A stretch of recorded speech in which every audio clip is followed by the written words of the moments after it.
Halo guys, Assalamualaikum warahmatullahi wabarakatuh. Kembali lagi di YouTube channel aku, Dea Ardana. Di video kali ini kita lanjutin bahas soal literasi keislaman bagian SKI. Nah, di hari kemarin aku udah upload literasi keislaman SKI part 1. Nah, sekarang kita bahas literasi keislaman part 2.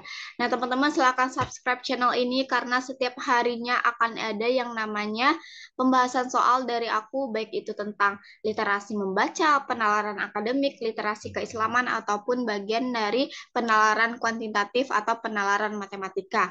Oke, dan jangan lupa untuk follow Instagram Ambis PTKIN karena di sana banyak banget informasi seputar tryout gratis dan juga informasi-informasi seputar PTKIN yang ada di Indonesia. Teman-teman yang pengen gabung grup, silahkan klik link yang ada di deskripsi grup video ini. Atau yang mau konsultasi, boleh chat WA admin di 0895 1021 5300. Oke, langsung aja kita bahas soal yang pertama. Nah, di sini tentang organisasi yang namanya Muhammadiyah, teman-teman. Oke, kita baca dulu soalnya.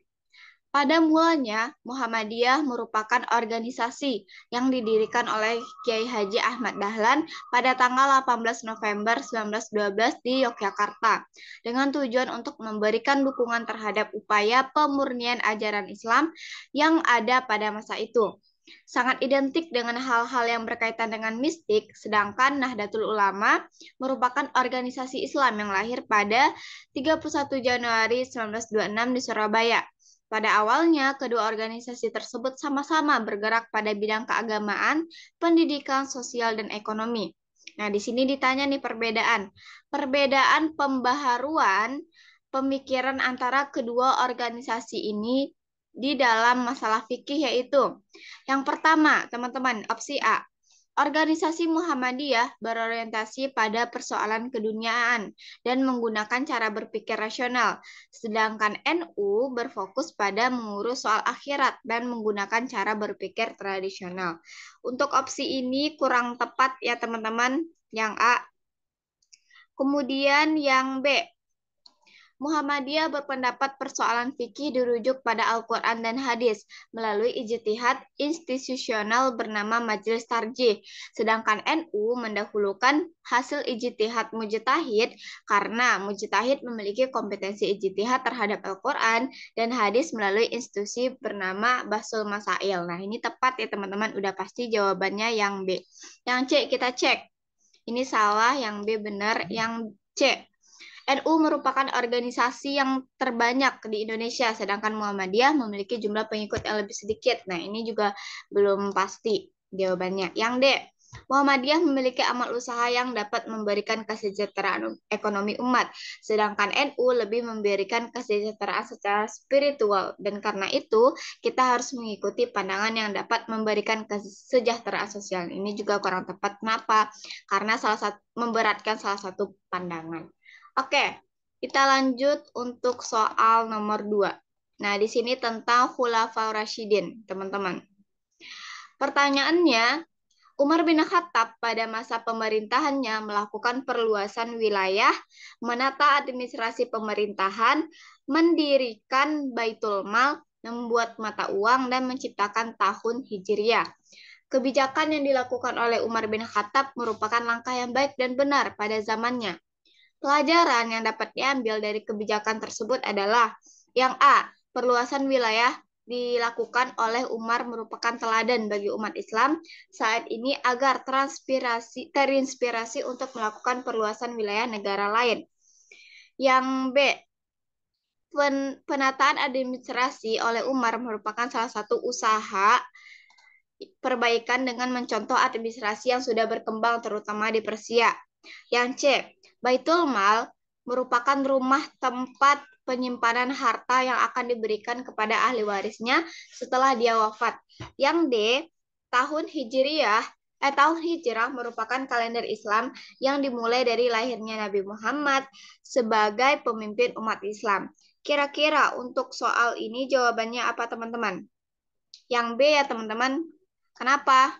Karena yang B ini menjelaskan bahwasanya penataan administrasi ditandai dengan ini ya, adanya administrasi pemerintahan merupakan salah satu perbaikan dengan mencontoh administrasi yang sudah berkembang terutama di Persia. Oke, untuk soal nomor 2 jawabannya adalah B. Selanjutnya untuk soal nomor 3. Soal nomor 3 tentang Khalifah Umar bin Abdul Aziz. Setelah menjadi khalifah, Umar bin Abdul Aziz melakukan kebijakan yang tidak diduga sebelumnya oleh keluarga dan orang-orang terdekatnya. Banyak orang-orang tercengang melihat kebijakan-kebijakan beliau yang tidak bisa dilakukan oleh orang-orang yang tengah berkuasa.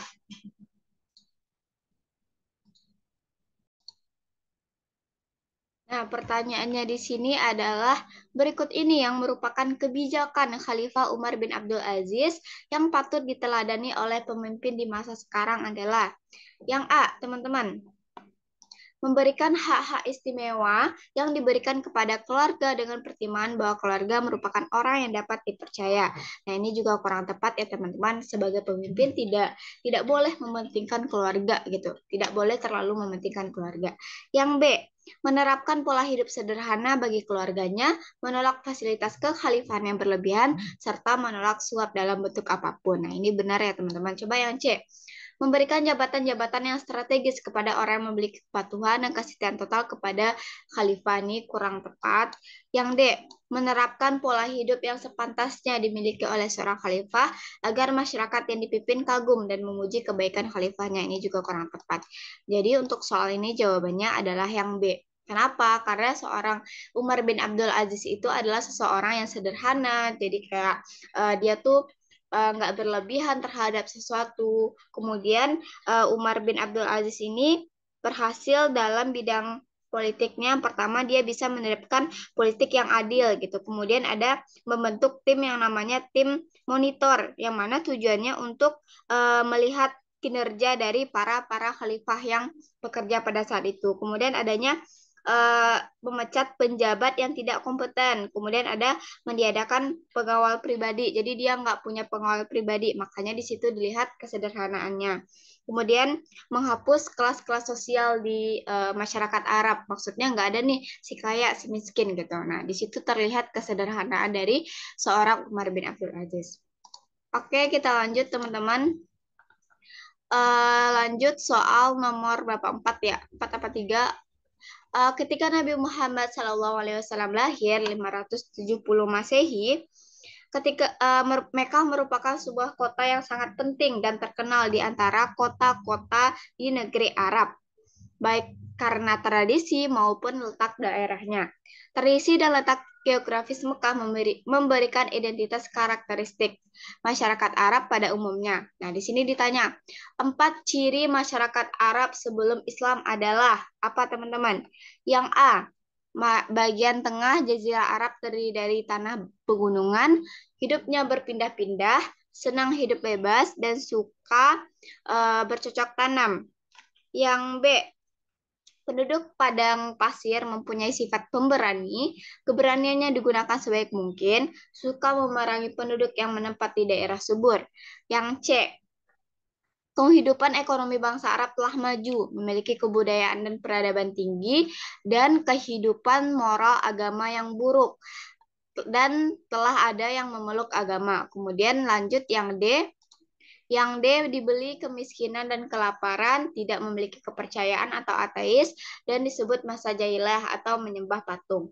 Nah, untuk ini jawaban yang tepat adalah jawaban yang C, teman-teman. Kenapa? Pada masa Arab sebelum adanya Rasulullah itu semuanya udah maju, teman-teman. Ekonominya udah maju, sosial kebudayaan juga udah maju, kemudian politiknya juga udah maju. Tapi satu yang bermasalah tentang kepercayaan gitu. Jadi kehidupan moral dan agamanya buruk, teman-teman. Jadi sampai ada bayi yang lahir dikubur hidup-hidup. Nah, itu salah satu bukti bahwasanya ciri-ciri masyarakat Arab sebelum datangnya Islam. Jadi untuk opsi A salah, opsi B salah, opsi D juga salah. Oke, kita lanjut.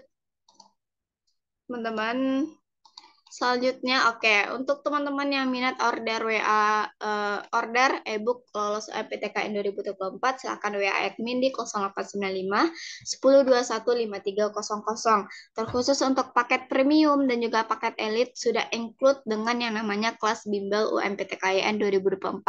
Silakan teman-teman minat untuk fasilitasnya masing-masing terdapat di sini, teman-teman silakan baca, dan kemudian teman-teman yang nggak minat untuk order ebook tapi pengen join kelas bimbelnya, silahkan pilih kelas bimbel UMPTKN 2024 dengan harga 30.000 aja. Teman-teman udah bisa dapat fasilitas yang namanya kelas bimbel dan juga record materi teman-teman yang tertinggal. Nah, paket lengkapnya teman-teman udah bisa dapat ebook dengan harga segini. Tapi kalau misalnya nggak mau, boleh ikut yang namanya kelas privat aja. Ini untuk testimoni lolosnya, teman-teman bisa lihat, dan masih banyak lagi di IG Ambis PTKN, silahkan dicek masing-masing. Oke, untuk soal terakhir. Untuk soal terakhir tentang dakwah Islam. Nah, di sini diceritakan bahwa dakwah Islam adalah aktivitas keagamaan yang tidak hanya menuntut keterampilan berbicara di depan publik, melainkan juga kemampuan memahami situasi dan kondisi masyarakat setempat. Salah satu model dakwah yang dipraktikkan oleh sebagian kelompok Islam di Indonesia sekarang ini adalah melakukan dakwah dengan cara kekerasan seperti menghancurkan lokasi pelacuran, memusnahkan minuman keras, dan menangkap para pejudi model dakwah. Semacam itu pada akhirnya menimbulkan pertanyaan di kalangan muslim mengenai strategi dakwah yang baik. Nah, di bawah ini ditanya nih, pilihlah pernyataan berikut dalam hubungan dengan strategi dakwah sebagian kelompok Islam di Indonesia dengan dakwah Rasulullah. Nah, di sini pertanyaannya jawabannya yang A. Tidak setuju karena Rasulullah melakukan dakwah Islamiyah dengan cara sembunyi-sembunyi. Yang B. Setuju karena Rasulullah secara terang-terangan tidak takut kepada siapapun. Yang C. Setuju karena strategi dakwah dengan tugas merupakan ajaran amar ma'ruf nahi mungkar. Yang D. Tidak setuju karena kewenangan menindak pelanggaran hukum hanya diberikan kepada aparat penegak hukum. Kira-kira untuk soal nomor ini jawabannya apa, teman-teman? Apakah yang A tidak setuju karena Rasulullah melakukan dakwah Islamiyah dengan cara sembunyi-sembunyi? Yang B setuju karena Rasulullah secara terang-terangan. Ini juga kurang tepat ya. Kenapa? Karena Rasulullah ada dakwah secara terang-terangan, ada dakwah secara sembunyi-sembunyi. Yang B setuju karena Rasulullah secara terang-terangan tidak takut kepada siapapun. Ini juga kurang pas. Yang C setuju karena strategi dakwah dengan tugas merupakan ajaran amar ma'ruf nahi mungkar. Dan selanjutnya yang D, tidak setuju karena kewenangan menindak pelanggaran hukum hanya diberikan kepada aparat penegak hukum. Nah, kira-kira untuk opsi ini apakah opsi C atau D yang lebih tepat, teman-teman? Apakah ini sesuai dengan setuju karena strategi dakwah dengan tugas amar ma'ruf nahi mungkar? Yang dia tidak setuju karena pelanggaran hukum hanya diberikan kepada aparat penegak hukum. Nah, untuk ini kalau kita sesuaikan dengan zaman sekarang yang ada di Indonesia, ini lebih tepat ke jawabannya yang D, teman-teman. Kurang setuju nih dengan cara memusnahkan minuman keras, menangkap para penjudi model dakwah gitu. Karena kenapa kita sebagai manusia biasa nggak bisa langsung seperti ini caranya gitu. Beda dengan zaman Rasulullah gitu, teman-teman. Nah, eh, cara apa yang bisa kita lakukan? Cara yang kita bisa lakukan adalah melaporkan ke para penegak hukum gitu agar ditindaklanjuti oleh penegak hukum. Kayak untuk soal ini jawabannya adalah D. Kalau teman-teman berbeda pendapat boleh aja, tapi teman-teman harus punya argumentasi sendiri. Oke, sekian dari aku untuk video kali ini. Next kita bahas soal apa lagi? Silahkan komen. Dan terima kasih untuk yang sudah subscribe, dan juga jangan lupa terus support channel ini. Semoga bermanfaat. Sekian dari aku. Assalamualaikum warahmatullahi wabarakatuh.